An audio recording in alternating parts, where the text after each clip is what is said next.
Por conta do nosso pecado, Deus precisou agir em nosso favor.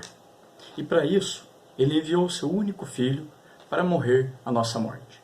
Por meio da sua morte, Jesus ele conquistou a salvação eterna para o seu povo. Isso implica em que o único caminho para receber essa bendita salvação é através da fé em Jesus Cristo. Mas Jesus, ele fez muito mais do que apenas salvar a nossa alma. A sua morte também teve efeito sobre toda a sua criação, o cosmos. A obra de Jesus reverteu a maldição do pecado sobre nós e sobre toda a criação. Agora, em Cristo, salvos e redimidos, nós podemos novamente glorificar a Deus em todas as áreas de nossa vida. A obra redentora de Jesus tem implicações para todas as coisas. E o principal objetivo de Deus é nada menos que a redenção de todo o cosmos. Leia comigo o texto de Colossenses, no Novo Testamento, lá na Bíblia, né? Colossenses, capítulo 1, versículos 17 a 20. O texto ele vai falar assim: Ele é antes de todas as coisas, nele tudo subsiste. Ele é a cabeça do corpo, que é a igreja. É o princípio e o primogênito dentre os mortos, para que em tudo tenha a supremacia.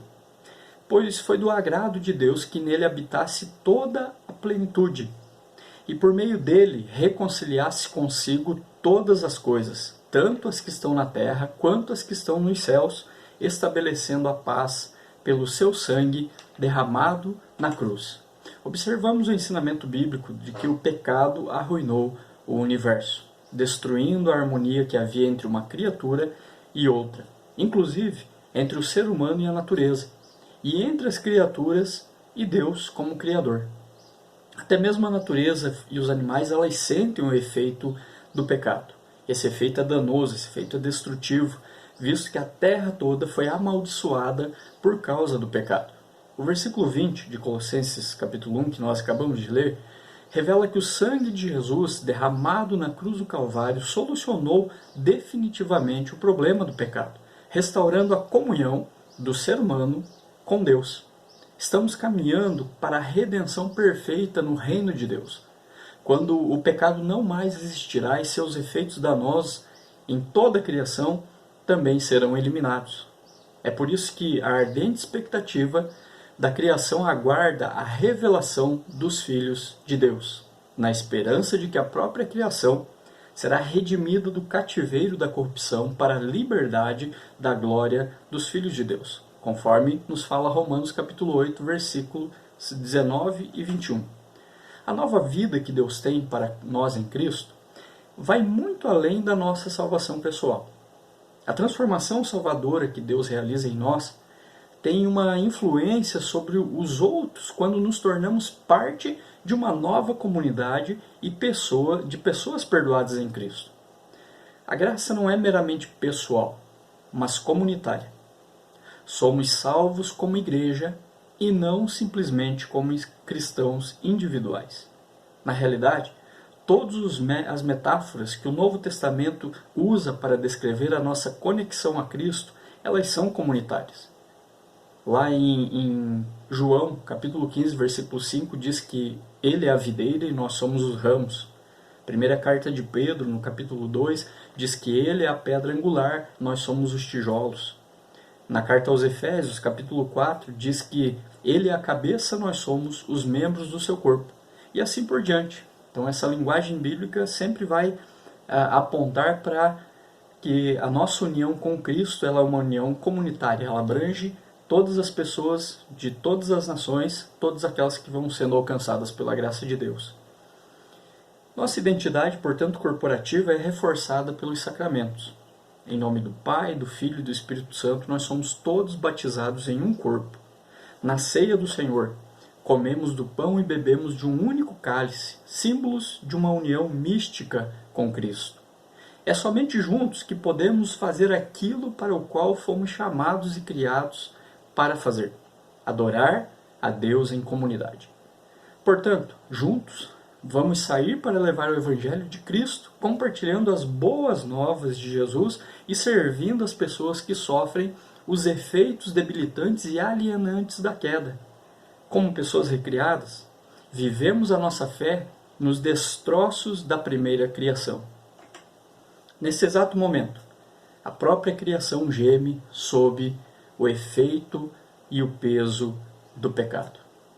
Isso é apenas temporário, pela graça de Deus, não é eterno.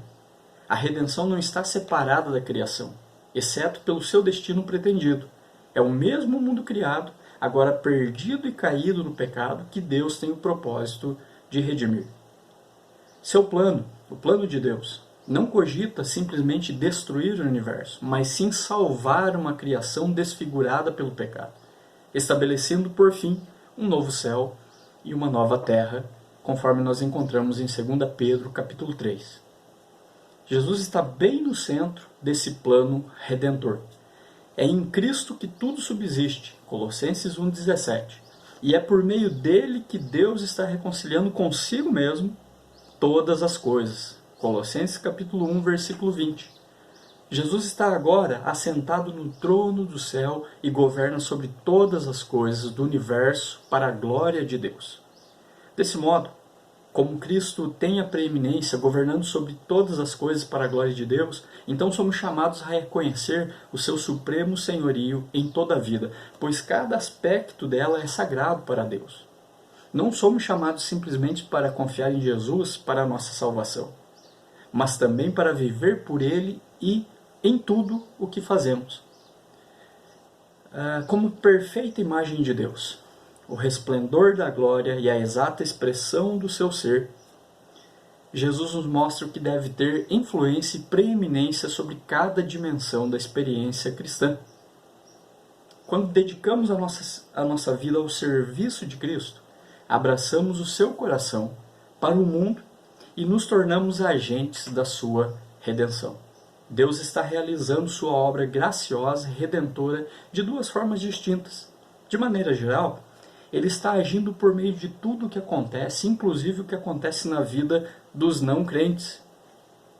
Isso é chamado de graça comum, no sentido universal, para todas as pessoas indistintamente. Deus não concedeu todos os seus dons e sua graça somente aos crentes, conforme diz lá em Salmo 145:9 e também em Tiago 1,17.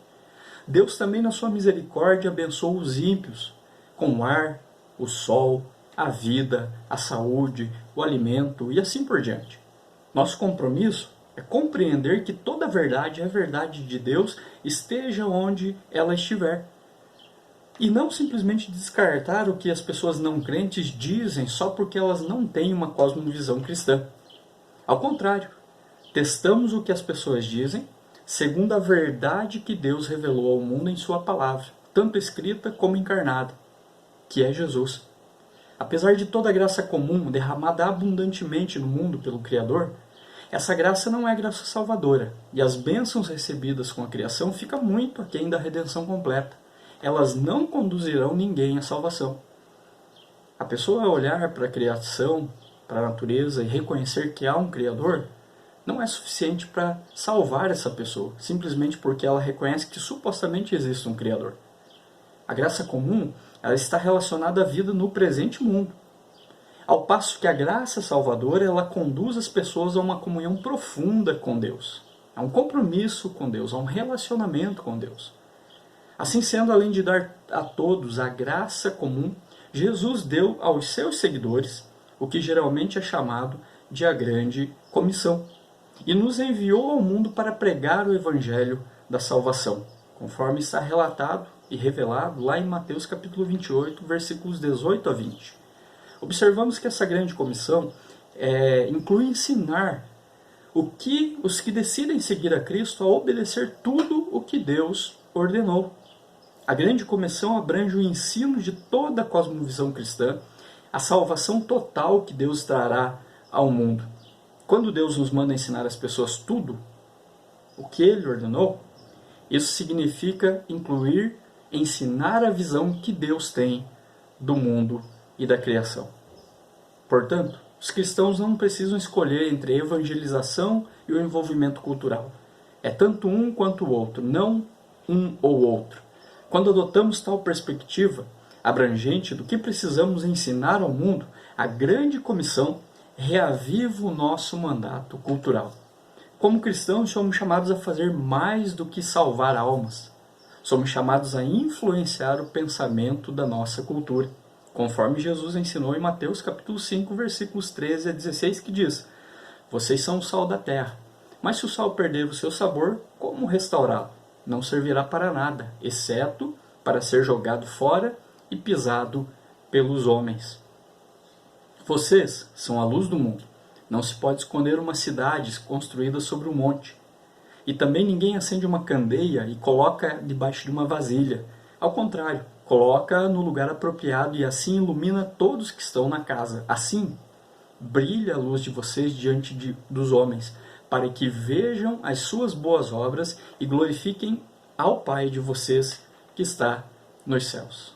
Jesus está nos ensinando que nós devemos, como cristãos, como pessoas que têm a cosmovisão cristã, pessoas que foram alcançadas pela graça de Deus por meio de Jesus, pessoas que agora fazem parte de uma grande comissão de revelar a palavra de Deus e a salvação de Deus ao mundo. Jesus falou que nós temos que ser o sal da terra e a luz do mundo. Um sal que preserva e que dá sabor. Uma luz que ilumina a todos os que estão na casa. E o resultado e objetivo disso, conforme Jesus fala no versículo 16, é trazer glórias para Deus, não para nós, né? É muito claro no texto dizendo assim: brilha a luz de vocês diante dos homens. Jesus está falando, vocês precisam brilhar e vocês precisam fazer boas obras para que os homens, as pessoas, os seres humanos glorifiquem a Deus, Pai de vocês. Então essa é a nossa grande missão aqui na Terra. Nos envolvermos com este mundo, no sentido de trazermos a restauração que foi, revelarmos a restauração que foi efetuada por Cristo Jesus, conforme nos diz o texto de Colossenses. A graça redentora de Deus, então, ela está agindo em nós, por meio de nós, para restaurar todas as coisas que foram estragadas, né, na criação e perdidas pela queda. Seus propósitos para a redenção são tão grandes quanto os foram o da criação. Embora caída, cada dimensão da experiência humana é passível de resgate. E o nosso chamado como cristãos é parte da obra redentora de Deus no mundo. Pela graça de Deus, em Cristo, recuperamos o elevado e santo chamado de consagrar cada segmento da vida e toda a energia a seu dispor para a glória de Deus. E apesar de nossos muitos fracassos, por intermédio da obra graciosa do Espírito Santo, somos capazes de ter um progresso espiritual e substancial na restauração das coisas à sua condição como criação. Essa vocação para reparar as ruínas da queda, ela encontra lugar em todas as áreas da vida que sejam afetadas pelo pecado. Hoje, pela graça de Deus, somos capazes de adorar ao Senhor em espírito e em verdade, celebrando a beleza da sua santidade com reverência e alegria. Quer adoremos a Deus em atos secretos de devoção ou nos cultos públicos, a presença da graça nos capacita a glorificar a Deus. Todas as vezes que demonstramos respeito aos idosos, ajudamos a preservar uma vida inocente ou doamos aos pobres, com generosidade nós estamos com isso demonstrando como a graça de Deus reorientou a nossa bússola moral. Somos capazes de honrar a Deus com o nosso corpo, tratando como templo do Espírito Santo e usando como instrumento de retidão. Isso significa mais do que evitar comportamentos destrutivos, mas também nos transformar em mãos e pés de Jesus no serviço a outros. Honrar a Deus com o nosso corpo inclui a nossa sexualidade, que encontra sua mais verdadeira liberdade e mais elevado prazer no sexo com alegria. Seja casado ou solteiro, todos nós podemos honrar a Deus submetendo-nos aos seus propósitos, de bom grado, para os solteiros e a entrega sexual para os casados, no casamento. Mesmo os sofrimentos físicos que enfrentamos, como a deficiência ou a enfermidade, tem um propósito redentor final, pois Deus usa o mal para cooperar para o nosso bem e para a sua glória, conforme diz lá em Romanos capítulo 8, 28. Todas as coisas cooperam para o bem daqueles que amam a Deus. Esse último ponto, ele precisa ser destacado, porque costuma ser mal compreendido.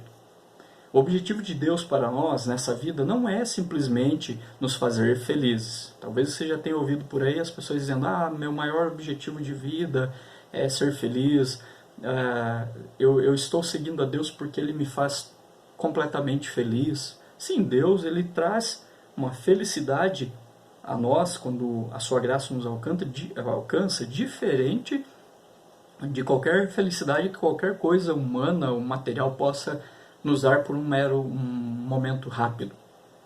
Mas o objetivo máximo de Deus não é simplesmente, nessa vida, nos fazer felizes. Porque se esse fosse o propósito último de Deus, Deus estaria fracassando.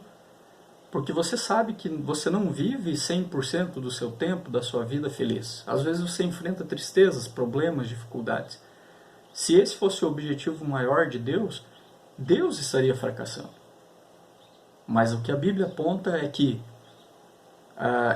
essa vida, ela é um campo de provas para nos mostrar o quanto nós precisamos de Deus e para iniciar em nós uma transformação que não estará completa até a perfeita felicidade da vida por vir. Nós só seremos completamente, plenamente felizes a partir do momento que Jesus voltar. Que Jesus aparecer nas nuvens, como diz a Bíblia, se mostrar a toda a humanidade no dia do juízo. Esse dia vai ser um dia de restauração completa de todas as coisas, do universo, da criação, do ser humano redimido, e também um dia em que, infelizmente, muitos que não adoraram Jesus e não o tiveram como Senhor e Salvador de suas vidas serão eternamente condenados. Mas nós precisamos ter essa consciência de que nesse mundo, do jeito que ele está, nós não seremos plenamente felizes. Você e eu não alcançaremos plena felicidade do jeito que as coisas estão.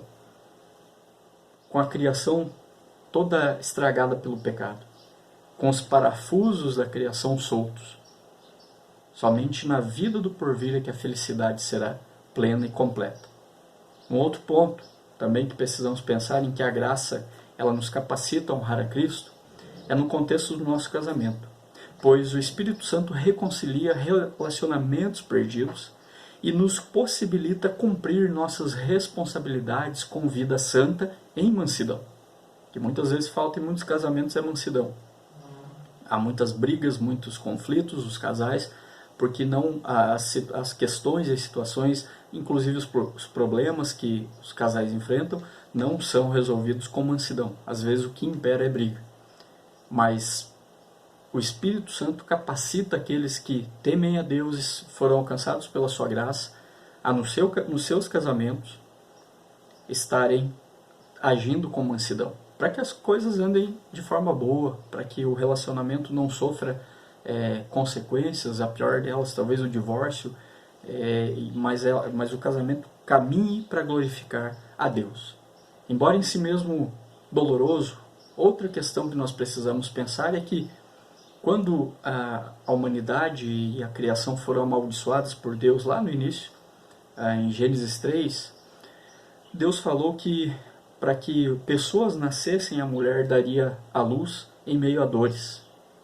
E é interessante nós pensarmos que, embora em si mesmo esse ato de dar à luz seja doloroso, ele torna-se um meio de graça de Deus para que ele construa o seu reino de uma geração para a seguinte geração. Quando uma mãe canta música de louvor para o bebê, ou um pai lê a Bíblia para a sua família, os seus filhos, a cosmovisão cristã é formada no coração e na mente dessas pessoas. Pai, mãe, você tem lido a Bíblia com seus filhos?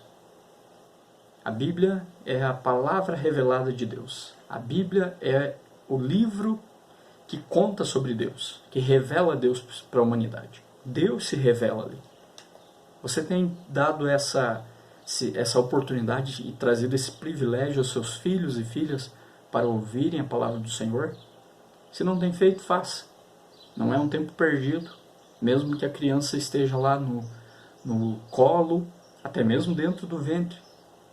É importante a leitura e o contato com as Santas Escrituras, porque é Deus se revelando a todas as criaturas, as suas criaturas.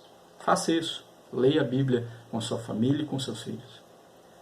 Hoje, pela graça de Deus, nós temos então acesso, né, à palavra de Deus por vários meios. Nós temos sites, nós temos aplicativos de celular, nós temos a própria Bíblia física.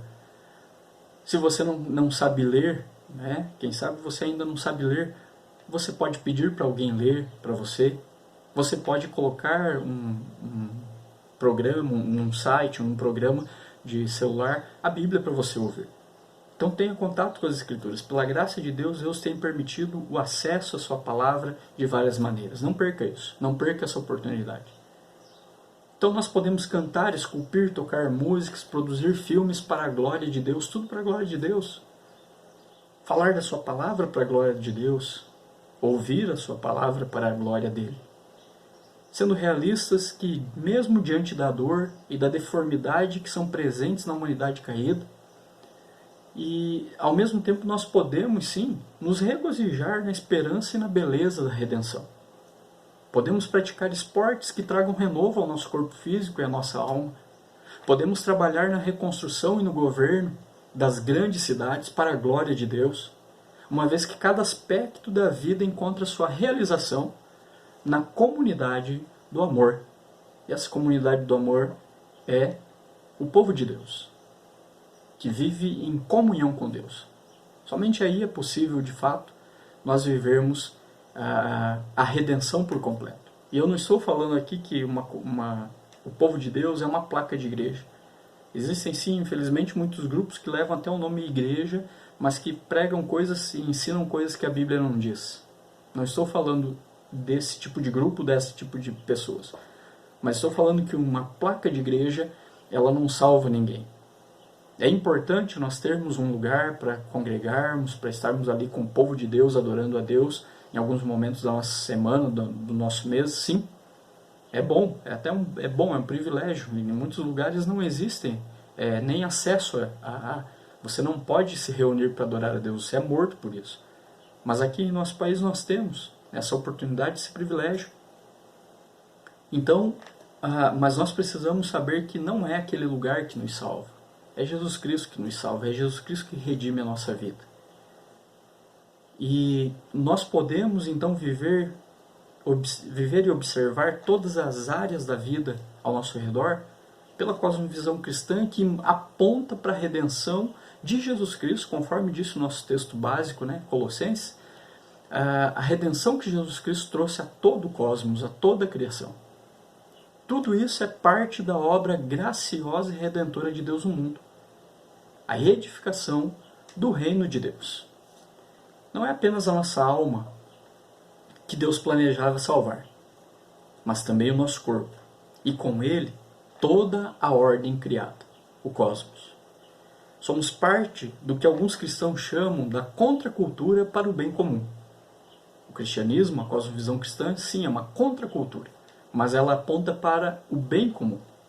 Não é uma guerra contra as outras culturas, não é um ataque ao ser humano como pessoa, mas sim ao pecado e aquilo que o pecador faz, que está em desacordo com que a palavra de Deus revela. Como igreja de Jesus Cristo, então, nós participamos da sua obra redentora, cumprindo a grande comissão e o mandato cultural. E assim, entendendo as implicações da graça de Deus em todas as áreas da vida. A redenção que Jesus Cristo nos trouxe na cruz foi mais do que apenas a salvação para nós. Ela trouxe a redenção também para todo o cosmos. Por sua obra, Jesus, ele tem a preeminência, então, sobre toda a criação. Ele domina sobre tudo e sobre todos. Essa obra redentora de Jesus, portanto, deve influenciar todos os aspectos da nossa vida cotidiana. A família, o trabalho, as amizades, os relacionamentos, a ciência, as artes e tudo mais que existir. A redenção é cósmica. Jesus nos salvou para auxiliarmos na obra de apertar os parafusos soltos da criação.